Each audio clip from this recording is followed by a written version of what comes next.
Welcome to 12-Minute Talks, where important information is shared in a short time period.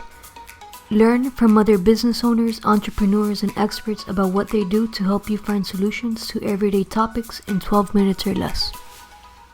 I'm excited to have with us today Caroline Iscovitz. She has a doctorate in clinical psychology, and she's a female entrepreneur coach. Caroline, thank you so much for being on today. Thank you for having me. I'm honored. Yeah, so I'm excited. We're going to talk about balancing this overwhelm that we get sometimes from business, family, and health. It seems like a lot to handle, especially with everything going on. It's like maybe like double or more than what it normally is, right? So what do you Yeah. tell us a little bit about your background and how you got into this industry?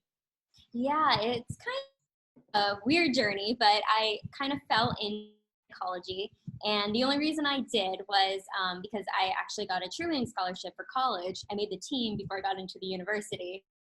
So I was like, I'll just go for a year, get it out of my system, and then transfer to another school where they had my major, which I wanted to do architecture, completely different. But anyways, I ended up falling in love with the field of psychology. I graduated in 3 years and then moved from Florida to California to pursue my master's and my doctorate. And through my journey, I love psychology. I love understanding the human mind and the human behavior and patterns we have as individuals and what all that looks like. So once I graduated, I was working in the field and I just came across so many different personalities and worked with so many different people. And I specialized in marriage and family therapy. So I dealt with a lot of families and couples and just seeing the different dynamics and how we interact in our relationships. And boundaries was a big thing that always popped up. I never really noticed it like in real, like I guess my life, but seeing it in clients, it was a pattern that kept coming up. And so about 2.5 years ago, almost three, I was at a point where I had decided after being really burnt out from the just not really taking care of me. I kept putting everyone before myself Mm-hmm. as a people pleaser and just I wasn't ever really on my own priority list. Right. Going back to like what we were just talking about, like overwhelm and stressed out and having so much more on our plate. I had way too much on my plate. It was like an appetizer plate, and I had like a big plate on it. It just Yeah, wasn't working. I So, see. Yeah, so it's great how you went from, like, let's say, the academic side with your degree, which is, I think that's a big deal to have a PhD, um, to then noticing things that you're like, man, boundaries it's an issue maybe for other people and not for you, right? But then you realize you weren't having boundaries with yourself, it seems, yeah, right? And and so how is it that you help other women set boundaries, and what would be your definition of boundaries? I guess let's start there because I guess it's like everything, everybody has maybe a different definition, but what would be yours? yeah. I mean, I believe boundaries. I know, like Brene Brown has a particular definition, but mine is it's a form of self respect and self care when we have boundaries, and they're not always obvious. I think physical boundaries, personal space, it's very clear and concise. But when it comes to our emotions and our relationships and interacting with different people, different situations, it shifts and evolves and changes. So that's the thing with boundaries. They're always evolving and shifting. So my definition is really it's a form of self-respect and being able to take care of and protect ourselves. Awesome. And so why is it important, especially for women, to develop and like create boundaries with different areas in their lives? Yeah, I think especially for my clients and just a lot of my friends and individuals I've worked with in the past, I think it really comes to a point where when we're putting ourselves last. We're noticing that, like for me, for instance, one example is like my hair started falling out because I was so stressed out. I wasn't taking care of myself. And that's part of boundaries, saying no more. I was terrified to say no because I wanted opportunities or I wanted to like get ahead in my career. So I would always say yes versus actually stopping and thinking about the decision before making it. So that's one thing that I've noticed significantly for women in general. Yeah.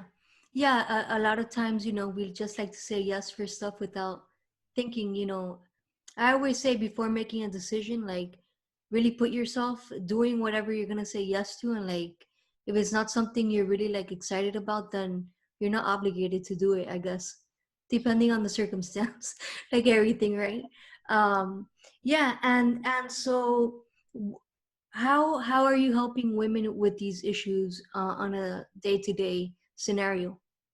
Yeah, well, I just launched my 6 week program. So it goes through the boundaries. And when I'm working one to one with my clients as well, it's having situations. I'm kind of on standby for certain things if they're going through a really difficult time. But it's to give them the tools. I call it like my little toolbox of here's what you can use, pick what you need for that situation so they don't have to always come back. Because my goal is I want to be out of work. I want to be able to have my clients thrive and be the best they can be. But sometimes life happens, situations happen. But for my clients in particular, it's giving them kind of like little scripts, like starter scripts in a way Mm-hmm. where they're able to actually facilitate that, implement them, and then also continue to keep them. Because that's, I think, the biggest issue. You can set a boundary, but then sometimes depending on the type of relationship you have with that person, whether it's a um, client and coach relationship versus like a more romantic relationship, it all varies. But especially with romantic relationships, I've noticed this with my clients where they'll say no to something, but then the other person will say something and they'll be like, oh, I don't know. And then they like back up on, they're not honoring themselves. And it's learning to do that on a deep level. Yeah, and like everything, I think it's just developing like a new habit, right? And like you have to keep doing it, I guess, right? To develop it, I guess, Yeah, the new boundary, right? Yeah. absolutely. And so what's something that sets you apart? Because, like everything, there's a lot of people that might do similar things to you. Mhm. So what do you think is something that makes you different? Yeah, I think it really goes down to my clinical experience, being able to have that understanding of the human mind and patterns and behaviors and how all that ties in on a clinical level. But I think as a coach, it's things that I've gone through personally. And with boundaries, especially, it's growing and evolving and being able to set myself apart with just, I was the poster child of burnout. I it's a lot of that, and being able to not say no and not being able to be assertive in certain situations in my younger years. And as I've grown and developed that, being able to really stand in my own and stand in my power. So if I feel like if I can do that, so can other women, and really assert themselves and stand in that light that are and that space. Yeah. Awesome. And so Caroline, how can people get in touch with you if they would like to know more about your 6 week program or just follow you all over social media? Yeah, I'm mostly on Instagram, so just Dr. Caroline Iscovitz. And my website, same thing, it's just drcarolineiscovitz.com. Very simple. And that's where my program is. If you just reach out, DM me, I'm very open to talking to anyone. I can help. Awesome. And like always, I'll have all of the links down below. So anybody listening or watching the video can easily follow Caroline on Instagram, it seems. And I just wanted to quickly introduce myself for those of you that don't know who I am. My name's Lorena Tomasini, and I'm the owner of Mom Life and Health Insurance Agency, where together with my mom, we help other businesses and families with their financial protection needs, all done digitally. Caroline, it's been great having you on today's episode, and I do have one last question for you. What would you say is your best productivity tip?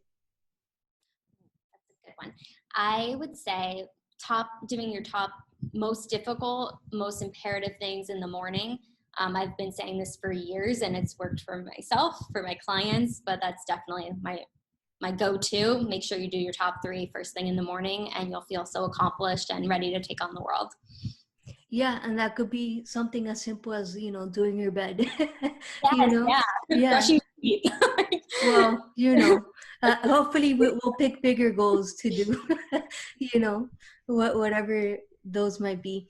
Caroline, it's been great, like I said. And is there anything else you would like to add? Yes, thank you so much for this opportunity to chat. And I'm so glad I was able to learn a little bit about you and your business. And I'm just glad to have the platform and be able to converse with you. Thank you so much. Thank you. Thank you for listening to this podcast and hope you will listen to the next one. I'm Lorena Tomasini and you can contact me via email life@malmins.com. Make it a great day.